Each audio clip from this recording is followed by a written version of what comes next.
दोस्तों, आज जिस फिल्म को मैं आपके लिए एक्सप्लेन करने वाला हूँ, इस फिल्म में इतना बढ़िया सस्पेंस है जिसे देखकर आपका भी दिमाग चकरा जाएगा। क्योंकि जब एक अनोखे ज़ॉम्बी वायरस से सारी दुनिया खत्म हो चुकी है, इस बीच इन लाशों में से कुछ लोगों का एक ग्रुप फिर से जिंदा हो जाता है, लेकिन उन्हें अपने बारे में कुछ भी याद नहीं है। तो आखिर उनके साथ क्या हुआ था, वह अपने पास्ट के बारे में किस तरह से पता लगाएंगे, चलिए जानते हैं आज की इस कहानी से। फिल्म का नाम है ओपन ग्रेव। कहानी की शुरुआत ही ओपन ग्रेव को दिखाते हुए होती है, यानी कि एक बहुत बड़ा सा गड्ढा जिसमें चारों ओर लाशें भरी पड़ी थी। लेकिन तभी उस गड्ढे में एक आदमी को होश आता है, जिसकी खुद भी हालत काफी खराब थी। हालांकि उसे कुछ याद नहीं कि उसके साथ क्या हुआ था। गड्ढा काफी बड़ा था, यहाँ से निकलना मुश्किल था। लेकिन तभी उसने देखा कि अंधेरी रात में कोई उस पर नजर रखे हुए है, लेकिन वह इसकी मदद करने की बजाय यहाँ से चला गया। यहाँ पर इसे एक गन भी मिली, साथ ही इसके हाथ पर किसी चीज के काटने का निशान भी था। इससे पहले ही आगे कुछ समझ पाता कि ऊपर से वही इंसान नीचे रस्सी गिराता है जो इसे देख रहा था। खैर, अब रस्सी की मदद से यह ऊपर तो आ जाता है,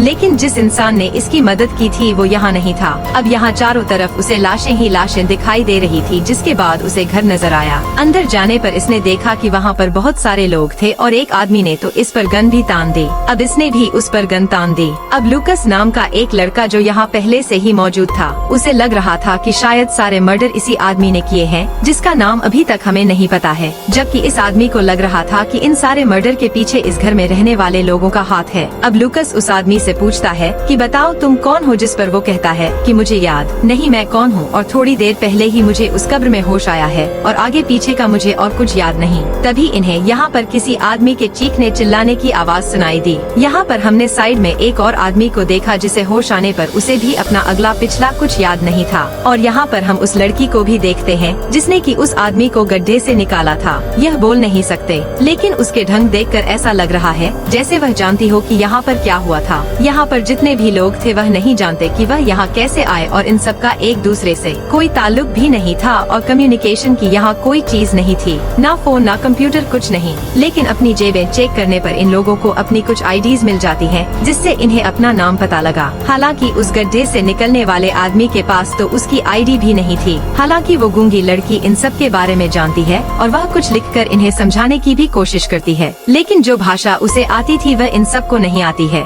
गड्ढे से निकला हुआ वो आदमी और लूकस अभी भी लड़ रहे थे, क्योंकि लूकस को उस पर विश्वास नहीं था। लेकिन बाकी ग्रुप मेंबर इन लोगों को लड़ने की बजाय काम पर लगने को कहते हैं कि ताकि यह पता लगा पाए कि यह कौन है और यहाँ कैसे आए। हालांकि वह गूंगी लड़की लूकस को अपने हाथ पर बने एक निशान से फिर से कुछ समझाने की कोशिश करती है, लेकिन यह नहीं समझ पाते। घर को चेक करने पर इन्हें पता लगा कि यहाँ सप्लाई पूरी है, खाने पीने की कोई कमी नहीं है यहाँ पर, और साथ ही यहाँ पर एक कैलेंडर भी है जिसमें 18 तारीख को सर्कल किया गया है, जो कि एक दिन बाद आने वाली है। यानी कि 18 तारीख को कुछ खास होने वाला है, जिसका यह लोग पता लगाने वाले थे। यहाँ पर बहुत सारी गन्स भी थी जिन्हें माइकल चलाना अच्छे से जानता था, और इस चीज से यह लोग अंदाजा लगाते हैं कि माइकल शायद पहले पुलिस में या कोई गार्ड होगा, क्योंकि इनकी याददाश्त जरूर जा चुकी थी, लेकिन सबकॉन्शियस माइंड में इन्हें सब कुछ याद था। यानी कि जो चीजें इन लोगों ने सीखी थी, पढ़ी थी, वो इन्हें याद थी। यहाँ पर हमने देखा कि गड्ढे से निकले हुए आदमी को कुछ लगातार विजन्स आ रहे थे, जिसमें वो एक लड़की को घसीटता हुआ गड्ढे में लेकर जा रहा था और उसकी गर्दन पर सी हॉर्स का टैटू बना था।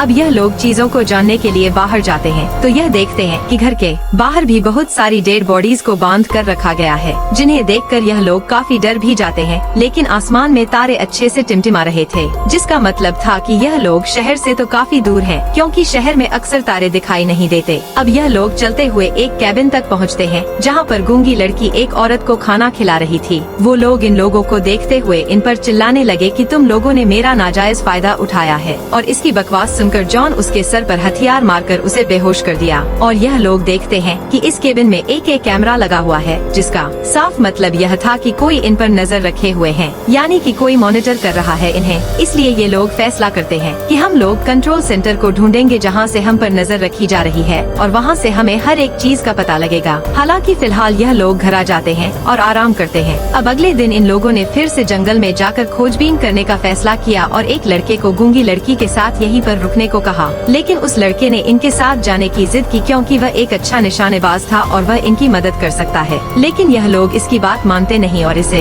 घर ही छोड़ जाते हैं। कुछ ही देर में उसे घर के पास से ऐसी आवाजें सुनाई देती है जैसे कोई मदद के लिए पुकार रहा हो। तो वह जैसे ही उस लड़की को घर के अंदर बंद करके करके उस आदमी की मदद करने के लिए जाता है तो उसने देखा कि एक आदमी बुरी तरह से फेंस में फंसा हुआ है। यह लड़का उस आदमी को बचाना चाहता था, लेकिन उल्टा उस आदमी ने ही उस फेंस को इस लड़के के गले में डालकर उसे जख्मी कर दिया। वहीं दूसरी तरफ जो ग्रुप जंगल में निकला था, इन लोगों को जंगल में 2 गाड़ियाँ मिल गयी, जिनकी चाबियाँ पहले से ही इनके घर में मौजूद थी। अब यह लोग इन कारों को लेकर यहाँ से जा तो सकते थे, लेकिन एक कार इलेक्ट्रिक थी जिसकी बैटरी कम थी और दूसरी में फ्यूल नहीं था। इस कार में इन लोगों को एक पिक्चर मिली जिसमें कि यह सभी लोग थे सिवाय उस लड़के के जो गड्ढे से आया था। यह देखकर इन्हें श्योर हो गया कि लड़का हमारे ग्रुप का नहीं है, लेकिन तब उस लड़के ने कहा कि ऐसा भी तो हो सकता है कि यह पिक्चर मैंने ही ली हो। अब इनकी इसी बातचीत के दौरान वो गूंगी लड़की यहाँ आ जाती है और इन्हें अपने साथ लेकर उस जगह पर ले आती है जहाँ पर इनके साथी को उस दूसरे आदमी ने फेंसेस से जख्मी कर दिया था। लेकिन इनके यहाँ आते ही इनका वह साथी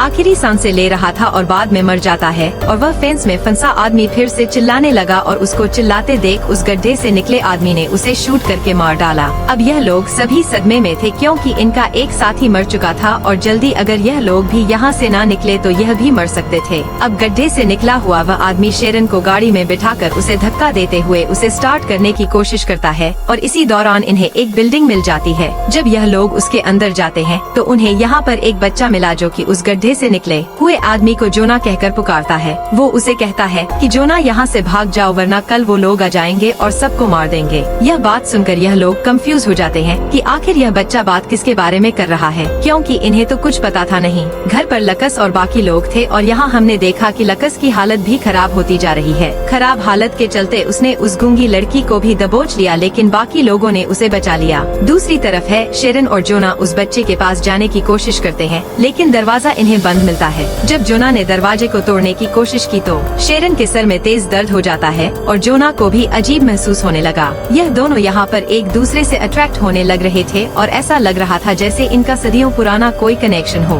दूसरी तरफ घर पर नेथन उस गूंगी लड़की से इशारों में उस औरत के बारे में पूछता है जिसे वह खाना खिला रही थी। गूंगी लड़की नेथन की बात समझ गई और उसे उस शेड में लेकर जाती है जहाँ वो औरत थी, लेकिन वो औरत अब यहाँ से जा चुकी थी। अब नेथन उस गूंगी को यहाँ छोड़कर आगे बढ़ने लगा, आगे कुछ रिसर्च करने के लिए, और आगे उसे कुछ और शेड्स मिले। साथ ही उसे नीचे पड़ा एक चश्मा भी मिला जिसे उठाकर वह पहन लेता है और उसे पहनते ही उसे सब कुछ साफ दिखने लगा था, जिसका मतलब था वह चश्मा इसी का है और उसकी कुछ पुरानी यादें भी ताजा होने लगी थी। खैर अब वो गूंगी लड़की अकेले ही घर वापस आ जाती है और उसने देखा कि लकस की तबीयत बहुत ज्यादा खराब है। हालांकि लुकस ने पहले भी 1-2 बार उस पर हमला किया था और यह सोचते हुए ही उसने खुद को एटिक में बंद कर लिया ताकि जब तक बाकी लोग नहीं आ जाते वह अपने आप को बचाने के लिए खुद को एटिक में ही बंद रखेगी। इसके बाद लुकस घर की छानबीन करने लगा और नीचे बेसमेंट में उसे एक खुफिया दरवाजा मिला जिसे वह तोड़ देता है और अंदर जाने पर उसने देखा कि यह लोग जिस कंट्रोल सेंटर को ढूंढना चाह रहे थे वो कंट्रोल सेंटर यही था। वो सभी छोटे कैमरा जो कि उन्हें हर्ट्ज में लगे हुए थे उन्हें इसी जगह से मॉनिटर किया जा रहा था और अब कैमरा पर देखने पर इसे पता लगा कि उन हर्ट्ज में मौजूद सभी विक्टिम्स यहाँ से भाग चुके हैं। यहाँ पर एक छोटी सी साइंस लैब भी बनी हुई थी और इंसानों के कुछ ब्रेन भी रखे थे, जैसे कि यहाँ पर कोई इलीगल एक्सपेरिमेंट होते हो। अब यहाँ की चीजों को ढूंढकर वह यह पता लगाने की कोशिश करता है कि आखिर इन सारे एक्सपेरिमेंट के पीछे है कौन, और उसे एक कैमरा की फुटेज से यह पता भी लग जाता है कि इन सारी चीजों के पीछे जोना था और जोना लुकस पर भी एक्सपेरिमेंट कर रहा था। अगले सीन में हमने जोना और सेरेन को देखा जो कि वापस अपनी बिल्डिंग की तरफ आ रहे थे, लेकिन तभी उनके कार के आगे एक पेड़ गिर जाता है और उसे हटाने के लिए जब यह लोग आगे बढ़े तो इन्हें यहाँ पर बहुत सारे इन्फेक्टेड लोग दिखे जो कि पूरी तरह से पागल हो चुके थे और इन लोगों में इतना जोश भरा हुआ था कि यह लोग पूरा जंगल का ही सफाया कर रहे थे। लेकिन इस बेवकूफ जोना ने उन सभी साइको आदमियों को आवाज लगा दी और वह अपने हाथ में लीक कुल्हाड़ियां लेकर इनके पीछे पड़ गए। यह लोग जल्दी से अपनी जान बचाने के लिए गाड़ी में बैठ गए,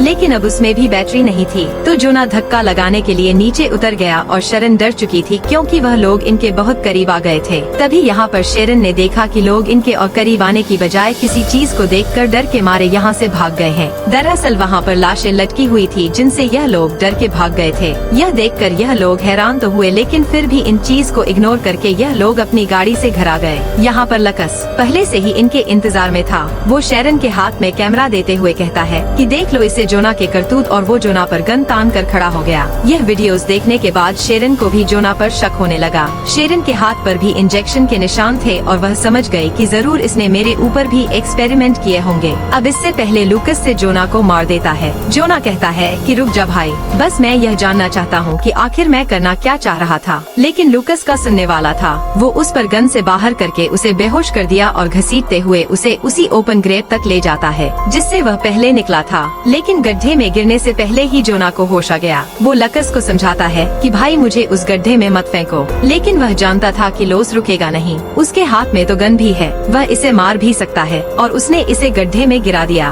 और गड्ढे में गिरते ही जोना को बहुत सारे फ्लैशबैक याद आने लगे और यहाँ गड्ढे में उसे उस सियोस वाली लड़की की लाश भी मिल गई जिसे वो बार बार अपने विजन में देख रहा था। उसे गड्ढे में गिराते ही लूकस वापस घर आ गया और उसने शेरन से गाड़ी की चाबी मांगना शुरू कर दी। उसने जब लूकस से नेथन के बारे में पूछा तो पता लगा कि उसे इस बारे में कुछ याद नहीं था। वो समझ जाती है कि लूकस भी वैसे ही साइकोस में बदलने लगा है जैसे कि वह अभी बाहर देख कर आ रही है। कुछ ही देर में उसका शक यकीन में बदल गया जब लूकस ने उस गूंगी लड़की को फिर से पकड़ लिया। उससे बचने के लिए वो गूंगी लड़की उसे धक्का देती है और बचने के लिए ऊपर एटिक में भागने लगी। लेकिन लूकस उसे दोबारा पकड़ लेता है और उससे जबरदस्ती करने की कोशिश करने लगा। लेकिन सही वक्त पर शेरन आकर उस लड़की की जान बचा लेती है और शेरन के हाथ में गन देकर लूकस खिड़की से कूदकर यहाँ से भाग जाता है। इसके बाद वो गूंगी लड़की जल्दी से फिर से उस ओपन ग्रेव में जाकर जोना को फिर से बचा लेती है, क्योंकि वो जोना के बारे में कुछ तो ऐसा जानती थी जो कि बाकी लोग नहीं जानते। अब जोना जब घर आ रहा होता है तो उसे रास्ते में वही बिल्डिंग मिल जाती है जहाँ उसे वह बच्चा मिला था और उस बच्चे ने इससे कहा था कि 18 तारीख यानी परसों को वह लोग आने वाले हैं। वो बच्चे से बात करना चाहता था, इसीलिए वह बिल्डिंग के अंदर गया। लेकिन यहाँ पर उसे एक आदमी और औरत मिले जो कि वह दोनों भी ज़ॉम्बी बन चुके थे, क्योंकि इन पर भी वायरस का असर हो चुका था।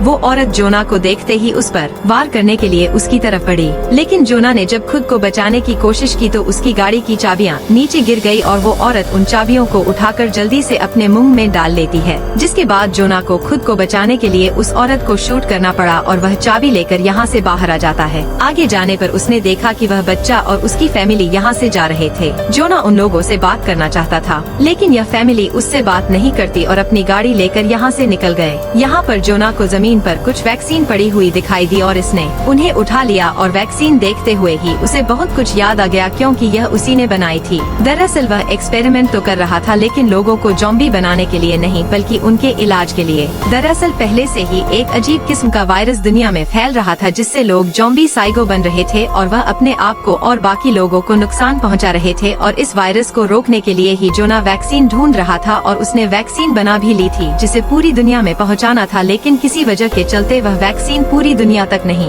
पहुंच सकी। इस आइलैंड पर उन्हीं लोगों को लाया गया था जो कि ऑलरेडी इस वायरस से इन्फेक्ट हो चुके थे और इन्हीं लोगों के ऊपर जोना एक्सपेरिमेंट कर रहा था। इसी दौरान जोना को यहाँ एक पेपर मिलता है जिससे उसे यह बात पता लगती है कि दरअसल मिलिट्री वालों ने ही जोना को इस आइलैंड पर यह एक्सपेरिमेंट करने के लिए अपॉइंट किया था और उसे 18 अप्रैल तक की डेडलाइन दी गई थी। अगर वह इस तारीख तक इस वायरस का क्योर नहीं ढूंढ पाता तो मिलिट्री वाले इस वायरस से इन्फेक्टेड सभी लोगों को यहाँ आकर मार देते। लेकिन जोना तो यहाँ पर मौजूद इन सभी साइको लोगों की जान बचाने की कोशिश कर रहा था। यहाँ पर यह भी पता लगता है कि यह आइलैंड एक डंपिंग जोन है जहाँ पर दुनिया भर के इन्फेक्टेड मरे हुए इंसानों को लाकर फेंका जाता है। जोना देखता है कि जिस आदमी के जरिए वो यह वैक्सीन पूरी दुनिया में पहुँचाना चाहता था वह आदमी भी यहीं पर मरा पड़ा है। अब क्योंकि यह वैक्सीन मिलिट्री तक नहीं पहुँची और उन्हें लगेगा कि जोना अपने एक्सपेरिमेंट में कामयाब नहीं हुआ और इसीलिए मिलिट्री वाले यहाँ आकर सभी को मार देंगे। अब इसकी गाड़ी में मिले हुए सामान से जोना को पता लगा कि शेरन उसकी गर्लफ्रेंड है और नेथन इसका भाई है और इन सब के जिस्मों पर इंजेक्शन के निशान इसीलिए है क्योंकि जोना ने इन सब को उस वायरस से बचने के लिए वो वैक्सीन लगा दी थी। लेकिन वैक्सीन के साइड इफेक्ट के चलते यह लोग अपनी याददाश्त खो बैठे थे। अब इससे पहले जोना यह सारी बातें जाकर नेथन और शेरन को बताता कि तभी यहाँ पर लोकस आ जाता है और वो जोना को मारने की कोशिश करता है। वो उसका गला दबाकर उसे मारने ही वाला था कि जोना ने पास में पड़ा पत्थर लोकस के सर पर मारा जिससे उसकी जान चली गई। यहाँ पर हमें फ्लैशबैक की स्टोरी दिखाई जाती है जहाँ पता लगा कि असल में यह पूरा ग्रुप यहाँ एक्सपेरिमेंट के लिए ही आया था, लेकिन जोना के भाई नेथन की गलती की वजह से जिस पर जोना एक्सपेरिमेंट कर रहा था वह लड़की आजाद हो जाती है। वह इन सब को मारने वाली थी, लेकिन जोना ने सबकी जान बचाने के लिए उसे ही मार दिया और इसी लड़की का बार बार फ्लैशबैक जोना को आ रहा था। वो इसी लड़की को ओपन ग्रेव में गिराने के लिए गया था, लेकिन पीछे से किसी और इन्फेक्टेड ने जोना को धक्का देकर उस गड्ढे में गिरा दिया। इस जगह से निकलना मुश्किल था और चारों तरफ इन्फेक्टेड लोग पड़े थे, तो इस सब से बचने के लिए जोना ने खुद को इंजेक्शन यानी कि उसे वैक्सीन से इंजेक्ट कर लिया जिससे कि उसकी याददाश्त चली गई, जैसा कि हमने मूवी की शुरुआत से देखा। खैर अब हमने देखा कि नेथन भागते हुए अपनी उसी बिल्डिंग के पास आ जाता है और शेरन भी उसे देखकर गले लगा लेती है, जिससे हमें समझ आ जाता है कि कहीं ना कहीं इन सब की याददाश्त तो वापस आने लगी। शेरन यहाँ पर बैठकर जोना के लिए नोट लिख रही होती है, क्योंकि घर के चारों ओर बहुत सारे इन्फेक्टेड हैं जो कि इन्हें मार सकते हैं। जोना भी यही सब इमेजिन करते हुए घर की ओर दौड़ रहा था और हम देखते हैं कि अब सुबह भी हो चुकी है, यानी कि वो दिन आ गया है जब आर्मी वाले आकर इन सबको मार देंगे। अब नेथन जैसे ही बाहर आवाजें सुनकर बाहर जाता है कि आर्मी वाले यहाँ आकर उसे देखते ही शूट कर देते हैं। जोना भी अब तक यहाँ पहुँच चुका था और उसने अपनी आंखों के सामने अपने भाई को मरते हुए देखा। शेरन भी नेथन के साथ बाहर निकली थी, लेकिन गोली की आवाज सुनकर वो छिप गई। अब जल्दी से जोना शेरन के पास आता है और आर्मी की नजर से बचाते हुए उसे यहाँ से भगाने लगा। हम देखते हैं कि वो गूंगी लड़की भी आर्मी से एक शेड में छिपी हुई है। वहीं दूसरी तरफ हमने देखा कि भागते हुए एक इन्फेक्टेड लेडी शेरन के ऊपर हमला कर देती है। उसने चाकू से उसकी पीठ पर स्टेप कर दिया था, जिससे शेरन को बुरी तरह ब्लीडिंग होने लगी थी। हालांकि शेरन उस दूसरी औरत को मार देता है, लेकिन शेरन का बहुत खून बह रहा था। जोना उसे कहीं ले जा भी नहीं सकता था, क्योंकि मिलिट्री वाले तो इन्हें यहाँ मारने के लिए ही आए थे। अब जो को यहाँ पर सबसे सेफ जगह वो ओपन ग्रेव लगी, जिस पर मिलिट्री वालों का ध्यान जाएगा ही नहीं, क्योंकि उसमें सिर्फ मुर्दा लोग हैं। वह शरण को लेकर उसमें कूद जाता है। एक बेहोशी का इंजेक्शन और वैक्सीन उसने खुद को भी लगा ली, लेकिन बेहोश होने से पहले शेरन एक नोट जोना को देती है, जिस पर कि उसने अपने पास्ट के बारे में लिख दिया था ताकि एक दूसरे को भूले ना। इनके बेहोश होते ही मिलिट्री वाले यहाँ पर कुछ बॉडीज लेकर आते हैं और इन बॉडीज में उस बच्चे की भी लाश थी जो कि बार बार जोना को वर्न कर रहा था। खैर, अब मिलिट्री वाले सभी इन्फेक्टेड लोगों का सफाया करके यहाँ से चले जाते हैं और यहाँ पर हम थोड़ी देर बाद देखते हैं कि जोना को फिर से होश आता है और वो शेरन के बारे में अब सब कुछ भूल चुका था और जोना दोबारा से उसी हालत में है कि उसे कुछ याद नहीं है और उसे दोबारा से सभी चीजों का पता लगाना है कि आखिर यहाँ हो क्या रहा है। और वो नोट जो शेरन ने इसे दिया था, वो नोट भी वो यहाँ पर खो देता है, जिससे उसे अपने पास्ट के बारे में पता लग सकता था। यहाँ पर शेरन ने यह भी लिखा हुआ था कि वह गूंगी लड़की इस वायरस से इम्यून थी जो कि सभी को साइको बना रहा था और जोना उसी के ही ब्लड से यह सारी वैक्सीन बना रहा था। लेकिन जब जोना ने वो पेपर पढ़ा ही नहीं तो उसे पता कहाँ से लगेगा। अब वो यहाँ पर मदद के लिए किसी को आवाजें देता है और इस बार भी वो गूंगी लड़की उसे बचाने के लिए आ गई। पहले की तरह ही वह एक रस्सी से जोना को इस जगह से बाहर निकाल लेती है। अब वह गूंगी लड़की जोना को एक ऐसी जगह लेकर आती है जहाँ पर हजारों की तादाद में लाशें थी और अब यह लोग फिर से अपनी एक नई शुरुआत करेंगे, जो कि हम देखेंगे इस फिल्म के अगले पार्ट में। लेकिन फिलहाल यह फिल्म यहाँ पर खत्म हो जाती है। तो दोस्तों, वीडियो कैसी लगी हमें कमेंट करके जरूर बताएं। चैनल पर पहली बार आए हैं तो चैनल को सब्सक्राइब और वीडियो को लाइक करें। मिलते हैं अगली शानदार वीडियो में।